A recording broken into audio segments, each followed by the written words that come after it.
શાસ્ત્રની સફરમાં તમારી સાથે છે રવિ સર। તો ધોરણ 12 ભાગ 1 ચેપ્ટર નંબર 3 સુરેખ નિયત સંબંધ। આજના અભ્યાસમાં આપણે ન્યૂનતમ વર્ગની પદ્ધતિમાં આગળની ટૂંકી રીત જોઈએ છે। છેલ્લે આપણે xy વાળી એકદમ સાદી રીતનો ઉપયોગ કરી ચૂક્યા છે। હવે આજે નિયત સંબંધ માટે જ્યારે ટૂંકી રીતનો ઉપયોગ કરીએ છીએ ત્યારે એક નાનકડું સૂત્ર પહેલા યાદ કરી લઈએ। અહીં a + bx તમારા મગજમાં હશે જ, જે આપણું મોડેલ હતું y બરાબર a + bx, જ્યાં b નિયત સંબંધ આ જે ફરીથી એક વખત યાદ અપાતો। અહીં b મેળવવા માટે આ વખતે uv વાળી રીત જે આપણે ચેપ્ટર નંબર 2 માં સહસંબંધ વખતે જોઈ હતી એ જ નામ આપણે અહીંયા ચાલુ રાખીએ છીએ અને uv વાળી રીત માટે સૂત્ર યાદ કરી લઈએ છીએ। તો b બરાબર n sigma uv minus sigma u ગુણ્યા સિગ્મા v આખાના છેદમાં n સિગ્મા u વર્ગ માઈનસ કૌંસની અંદર સિગ્મા u કૌંસને વર્ગ। આ જ સૂત્ર લઈ અને આપણે આગળ વધીએ ત્યારે એનું સૂત્ર બદલાતું નથી, y બાર માઈનસ bx બાર એમનું એમ જ રહેશે। પણ હવે ઉદાહરણ દ્વારા આપણે આ રીતના આગળ વધીએ છીએ। ઉદાહરણ લઈએ તો એક ઉદાહરણ છે આપણી સામે, એક સમૂહના વ્યક્તિઓની માસિક આવક 1000 રૂપિયામાં અને માસિક ખર્ચ 1000 રૂપિયામાં આપેલો છે, જેમાં વચ્ચેનો સંબંધ જાણવા માટે તે સમૂહમાંથી 7 વ્યક્તિનો નિદર્શ લઈ નીચેની માહિતી મળે છે, જેમાં આપણી પાસે વ્યક્તિઓ 1 થી 7 અને માસિક આવક 1000 રૂપિયા x અને માસિક ખર્ચ 1000 રૂપિયા y કોષ્ટકમાં આપેલા છે। જે અનુક્રમે x માટે 60 70 64 62 65 અને 72 છે, જ્યારે y માટે 50 59 57 50 53 58 અને 60 આપેલા છે। હવે આગળ આ પરથી વ્યક્તિઓની માસિક ખર્ચની માસિક આવક પરની નિયત સંબંધ રેખા મેળવો, જ્યાં તમને અંડરલાઈન જોવા મળશે। અને આગળ જો સમૂહમાં કોઈ વ્યક્તિની માસિક આવક 75000 રૂપિયા હોય તો તેના માસિક ખર્ચનું અનુમાન મેળવો। આવું આપણને પૂછવામાં આવેલું છે, એટલે કે કહેવામાં આવેલું છે। ખાસ પહેલા તો પ્રકરણ તમારું 3 નંબર ભાગ પહેલાનો અને નિયત સંબંધ છે એની ઓળખ પોતે જ રકમ આપી દે છે, શબ્દ કહી દેશે કે નિયત સંબંધ રેખા। ચલો એવું પણ નથી કહેતા તો છેલ્લે એવું કીધેલું છે y ની x ની નિયત સંબંધ રેખા। ચલો એવું નથી કીધેલું તો કીધેલું હશે અનુમાન મેળવો। ચલો અહીંયા સુધીનું તમારી શાબ્દિક ભાષાની ફરક આવશે। પણ એવું લાગે કે સર હજી આમાં અમને તોય કઈ ખબર નથી પડતી, ન નિયત સંબંધ રેખા શબ્દ ઉપર કઈ ફેર પડ્યો, ન અનુમાન પર વાંધો નહીં। આપણે જાણીએ છીએ આપણી બ્લુપ્રિન્ટ પ્રમાણે આ પ્રકરણના 5 માર્કનો દાખલો એના ક્રમ પર જ પૂછાય છે, કે તમારે એકવાર યાદ રાખી લેવું એટલે તમને આરામથી યાદ રહી જશે। જેમ કે 45 નંબરનો દાખલો જે 5 માર્ક માટે નિયત સંબંધ રેખાનો હોય છે। ચલો એકદમ સહેલું છે। હવે અહીંયા ખાસ યાદ અપાયો, અહીંયા એક શબ્દ રચના આવી જે તમને થોડી આ ઉદાહરણમાં જુદી લાગે છે, જેમ કે વ્યક્તિઓની માસિક આવકની અને માસિક ખર્ચની આવક, બે શબ્દ જે છે ત્યાં તમને અંડરલાઈન જોવા મળે છે।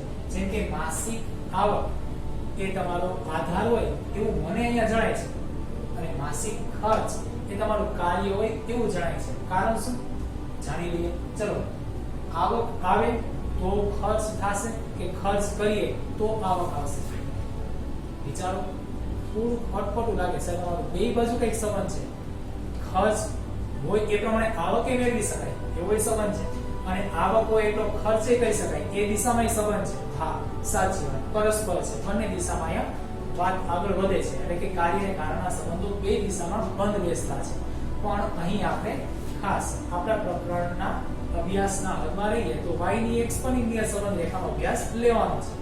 એના માટે આપણે અહીં પૂછેલા શબ્દ આપેલા શબ્દને જ ધ્યાનમાં લઈએ તો અહીંયા ફરીથી એકવાર વાંચું છું, વ્યક્તિઓની માસિક ખર્ચની માસિક આવક પરની નિયત સંબંધ રેખા।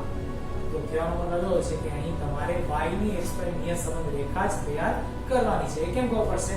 તો તમારે ની અને પર બે શબ્દ યાદ રાખવા, કોની અને કોના પરની, એટલે આધાર હશે એ છેલ્લે હશે અને જેની આપણે રેખા તૈયાર કરવાની છે શબ્દ પહેલા હશે, આવકની પહેલા કે ખર્ચની પહેલા એ શબ્દ એક જોવાનો છે। અહીંયા ખર્ચની તૈયાર કરવાની છે, આવક પરની, એટલે આવક આપણો આધાર છે, આવક આપણું કારણ છે, જે આપણો નિરપેક્ષ ચલ x કહેવાશે। જ્યારે બીજો ચલ ઓટોમેટિક સાપેક્ષ y ચલ જ બની જશે. ચલો તો હવે આપણે કોષ્ટક તૈયાર કરીએ છીએ. આપણું પહેલું ચરણ હોય છે કોષ્ટક તરફ જવાનું. તો હું એ પહેલા x અને y ની કોલમો તૈયાર કરું છું. જ્યાં મારી પાસે x અને y અનુક્રમે લઉં તો 60 70 64 68 65 65 અને 72 છે મારા x છે. જ્યારે y માટે 50 59 57 50 53 58 અને 60 મારી y ની કિંમતો છે. અને હું અહીંયા બંનેને સરવાળો લઈ લઉં તો સિગ્મા x 461 અને સિગ્મા y મને 387 મળે છે. ચલો x y તો આવી ગયા, પણ હવે અહીંયા એકવાર અટકીએ છીએ. x ને y નું અવલોકન કરીએ છીએ. શું જોવા મળે છે? ખાસ અવલોકન તો આપણે જાણીએ છીએ સહસંબંધની જેમ જ અહીંયા કરવાનું થશે. બીજું કઈ નવું આપણે અહીંયા લેવાનું થતું નથી. તો પહેલા તો મને છે ને આંકડા ખૂબ નાના તો દેખાતા નથી. બીજી વસ્તુ મને અંકની અંદર વિસ્તારી નાનો મોટો કંઈક વધુ જોવા મળે છે. એટલે કહેવાનો મતલબ એવો છે હું આપેલી સંખ્યામાંથી સાવ નાનો અંક પસંદ કરી લઉં અને મોટો અંક લઈ લઉં તો બેની વચ્ચેનો તફાવત મને વધુ જોવા મળે છે સામાન્ય રીતે. અને હું એવું કાંઈ ન જોઉં તો પણ મને x અને y ની કિંમત ખૂબ જ નાની જોવા મળતી નથી. તો હું અહીંયા ટૂંકી રીતનો ઉપયોગ કરીશ. શા માટે ટૂંકી રીતનો ઉપયોગ કરું?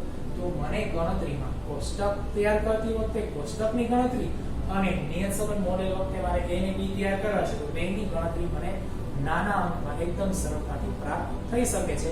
એટલે હું ટૂંકી રીતનો ઉપયોગ કરું છું. તો આપણી દાવેલા મુજબની રીત પ્રમાણે x બાર અને y બાર પણ ચેક કરી લઈએ.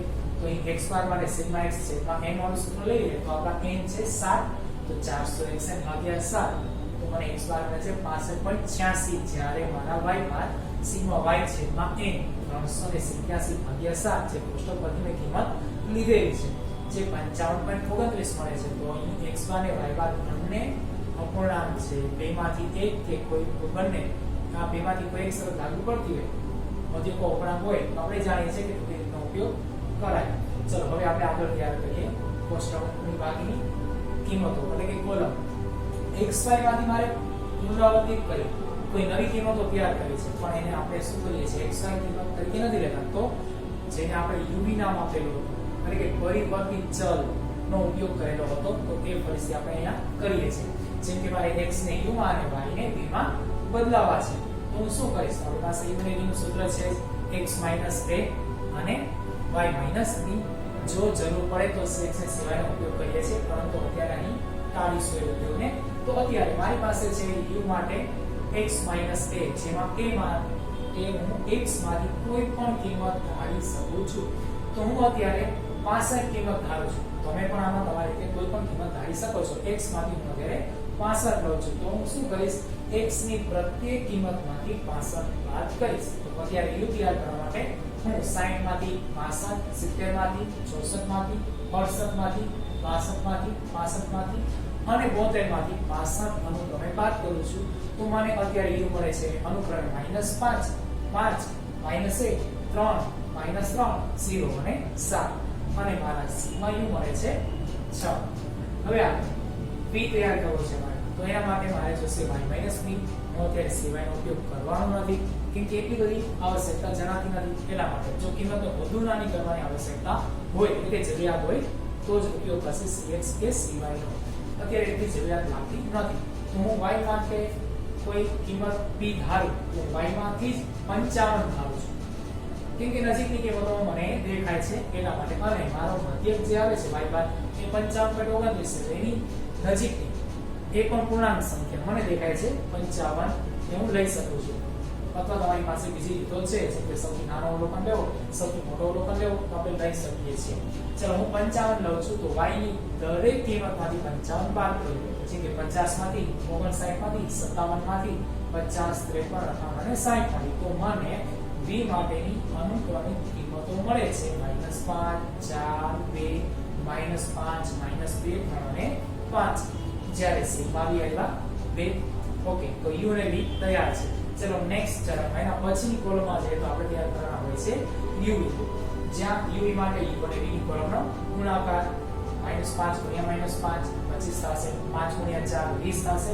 એ જ રીતે મેં બાકીની કિંમતોનો ગુણાકાર લીધેલો છે. તો અહીં આવે છે uv માટે 25 20 -2 -15 6 0 35. ઓકે વિદ્યાર્થી મિત્રો અહીં યાદ રાખશો અને ધ્યાનમાં પણ લેશો સંકેત એટલે કે નિશાનીમાં ખાસ જોવો.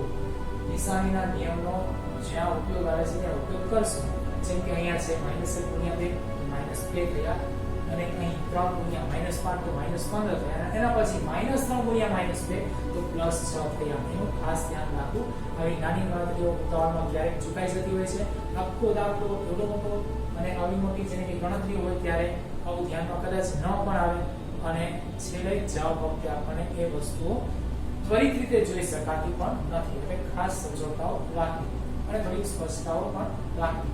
ચલો હવે આગળ વધીએ છીએ. તો u પછી આપણે તૈયાર કરીએ છીએ u વર્ગ એટલે u સ્ક્વેર. તો એના માટે u તૈયાર છે, જેનો વર્ગ લઈ લેવાનો છે. -5 4 2 -5 -2 3 અને 5 આ અનુક્રમિક કિંમતો આપણે વર્ગ કરી નાખીએ તો આપણે u સ્ક્વેર મળે છે 25 25 1 9 9 0. અને અહીં અનુક્રમિક કિંમતો જે તૈયાર થાય છે એમાં સરવાળાઓ ફટાફટ એકવાર લઈ લઈએ. તો sigma x 461, sigma y 387, sigma u 6 મળે છે, સિગ્મા v 2 મળે છે, સિગ્મા u 69 મળે છે, અને સિગ્મા u સ્ક્વેર 118 મળે છે. આ બધી જ કિંમતોનો ઉપયોગ આપણે સૂત્રમાં કરવાના છે. તો હવે અહીંયા આપણે y ની એક્સપેન્શનીય સંબંધ રેખા તૈયાર કરવા માટે આપણે વાક્ય રચના આપી દીધી છે. y ની એક્સપેન્શનીય સંબંધ રેખા અથવા તો રકમની વાક્ય રચનાનો ઉપયોગ કરીએ તો માસિક ખર્ચની માસિક આવક અને નિયત સંબંધ રેખા તૈયાર કરતા.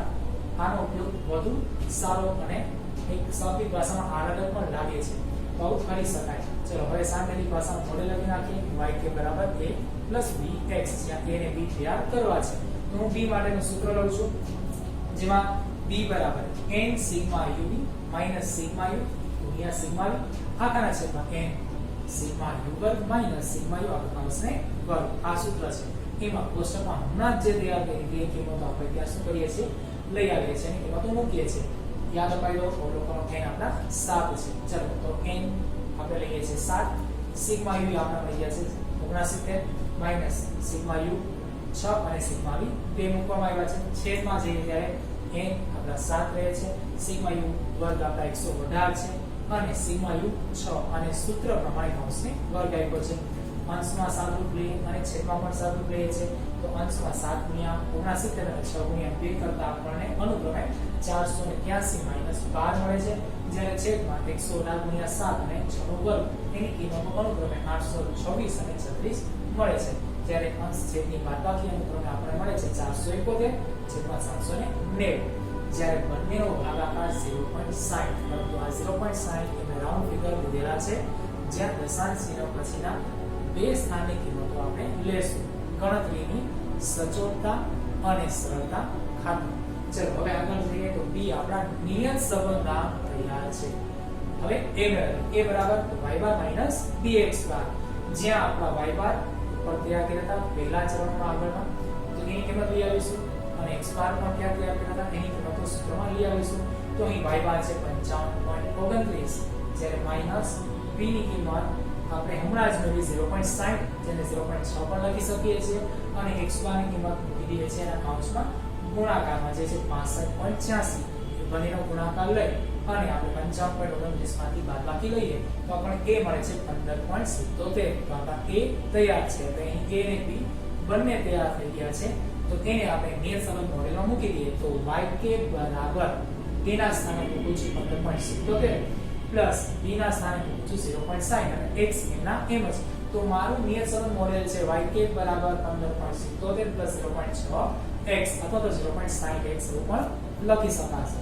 ચલો નિયત સંબંધ મોડેલ તૈયાર થયું. પહેલું આપણને પૂછવામાં આવ્યું હતું કે બીજું હજી કંઈક રકમમાં પૂછવામાં આવ્યું હતું કે જો તમારા x જે કેટલા કે 75000 એટલે કે માસિક આવક તમારી 75000 હોય તો તમારા ખર્ચનો અંદાજ મેળવો, અનુમાન મેળવો. તો આપણે મેળવીએ. ચલો તો અહીં x આપણે કેટલા લેવાના છીએ? હવે 75 લેવાના છીએ. એકમ આપેલો છે 1000, પણ એ એકમ ગણતરી વખતે લગાવવાના નહીં, ખાસ ધ્યાનમાં લેવું. જે આપણે જવાબ આવે પરિણામ આવે ત્યાં જ આપણે એકમ જોડીશું. હવે અહીં એકદમ સારું સિમ્પલ, જે તમારું નિયત સંબંધ મોડેલ હતું એમાં જ x ની કિંમત મૂકી દેશો. જેમ કે નિયત સંબંધ મોડેલ છે y બરાબર a bx, જ્યાં હું a b અને x ની કિંમત મૂકું છું. તો મારી પાસે a છે 15.77 પ્લસ b છે 0.6 અને x 75 જે મને રકમમાં આગળ પૂર્વાનુમાન કરવા માટે કીધેલા હતા. તો હવે અહીંયા 0.6 ગુણ્યા 75 પ્લસ 15.77 કરું તો મને મળે છે 60.77 હજાર રૂપિયા. એકમ સહિત કિંમત નોંધીશું, ખાસ ધ્યાન રાખજો. આખું એકમ બોલાય નહીં, આખો દાખલો સાચો હોય બરોબર છે અને આપણા એકમના અડધાથી એક માર્ક કટ કરી જાય તો કેવું રહે એટલે આનું ખાસ ધ્યાન લેવું બરોબર છે. તો અહીં સુધીની આ તમારી રીત અને અહીંયા સુધીનો અભ્યાસ જે છે એને તમારી રીતમાં ટૂંકી રીતનો હતો.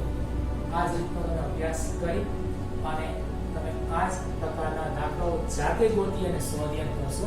કારણ છે જાતે ગોતવાથી તમને યાદ રહી જશે બરોબર છે. આ રીત ક્યારે આવે, કઈ રીતે મૂકી શકાય, તમને સહસંબંધનો અભ્યાસ તો છે બસ તમારે ખાલી એને પુનરાવર્તિત જ કરવાની છે.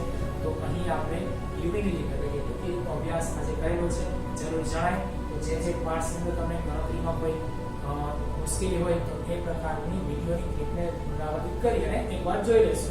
મિત્રો આગળ જોઈએ આપણે બીજું ઉદાહરણ લેવાના છે અત્યારે અને આ ઉદાહરણમાં આપણે cx અને cy નો ઉપયોગ કેવી રીતના થશે એ જોઈએ છે. અત્યારે આપણી પાસે એક રકમ છે ઉદાહરણ નંબર 12 ની, પરંતુ એ ચેપ્ટર નંબર 2 સહસંબંધમાંથી લેવામાં આવેલ છે. ખાસ ધ્યાન લેશો. ટેક્સ્ટબુક નું ઉદાહરણ છે. તો અહીં માહિતીમાં તમારી પાસે બધી કિંમતો તૈયાર છે.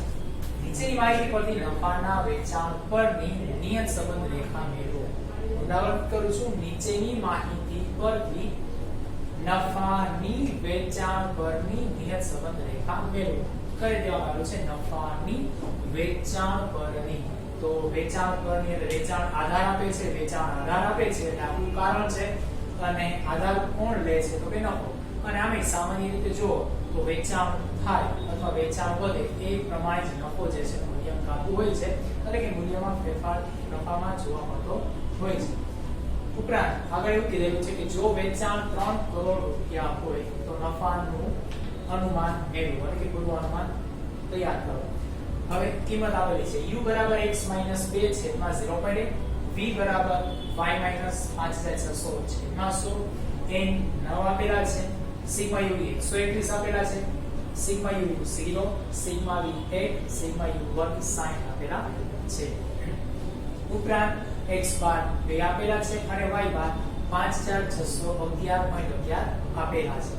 હવે આ બધી કિંમતોનો ઉપયોગ લઈ અને આપણે નિયત સંબંધ રેખા તૈયાર કરવી અને એના માટે નિયત સંબંધાંક તૈયાર કરવો પડે. પણ નિયત સંબંધાંક તૈયાર કરીએ તો આપણે જાણીએ છીએ અહીંયા કિંમતોમાં uv વાળી કિંમતો આપેલી છે તો uv નું સૂત્ર ઉપયોગ થશે.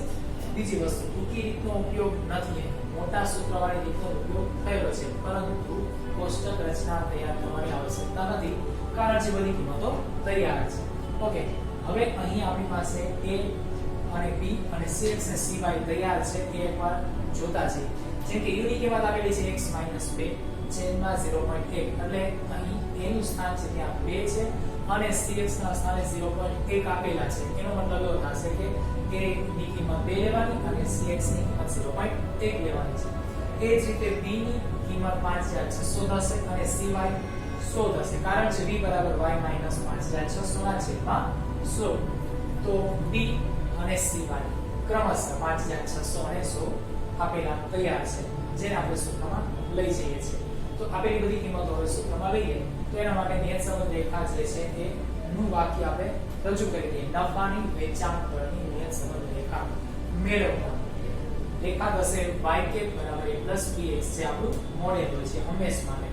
નિયત સંબંધાંક b તૈયાર કરીએ તો p નું સૂત્ર p બરાબર n sigma uv minus sigma u ગુણ્યા સિગ્મા v છેદમાં n sigma u² minus sigma u આખા કૌંસને વર્ગ ગુણ્યા cy છેદમાં cx. આ ભૂલાય નહીં.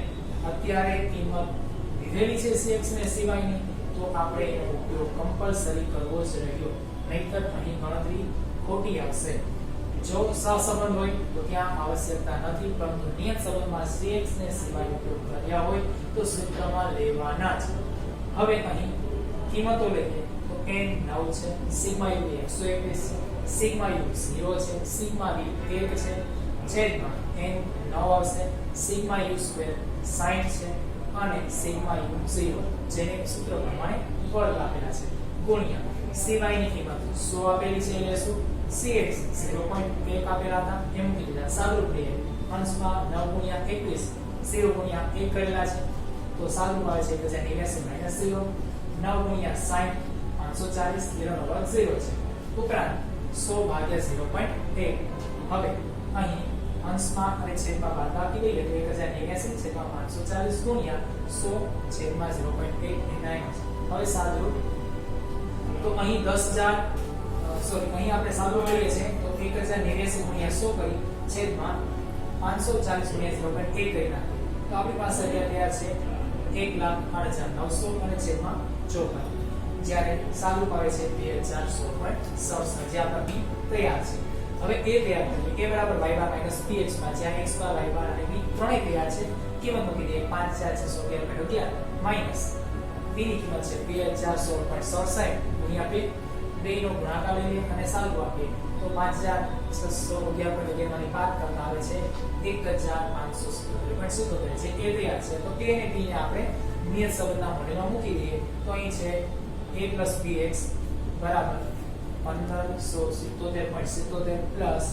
2,416.67 x જે આપણું નિયત સંબંધ મોડેલ હવે અહીં પૂછવામાં આવેલું છે એટલે આપણે દાખલો થોડો આગળ લઈ જવો પડશે નહીંતર અહીં પૂર્ણ થઈ જતો અહીં કીધેલું હતું 3 કરોડ ના વેચાણે નફાનું પૂર્વાનુમાન તો આપણે x ની જગ્યાએ 3 મૂકી દઈએ છીએ મોડેલમાં તો એવું કંઈક થશે 1577.77 પ્લસ 2,016.67 ગુણ્યા 3 અને બેનો ગુણાકાર કરી આપણે 1577.77 માં ઉમેરીએ તો આવે છે કેટલા તો કે 7,627.28 રૂપિયા મિત્રો એકમ લગાવવાનો ભૂલાય નહીં જે ખૂબ જ જરૂરી છે તો આ રીતનો ઉપયોગ કરી તમે હવે અભ્યાસ જાતે કરી શકો છો અને અહીં તમારી પાસે રહેલો દાખલો ઉદાહરણો છે એ રીતે ટેક્સ્ટબુકના અને પ્રેક્ટિસના દાખલાઓનું સ્વાધ્યાય કરી આ રીતે તમે પરિપક્વ બનાવશો ધન્યવાદ એવા ગુડ ડે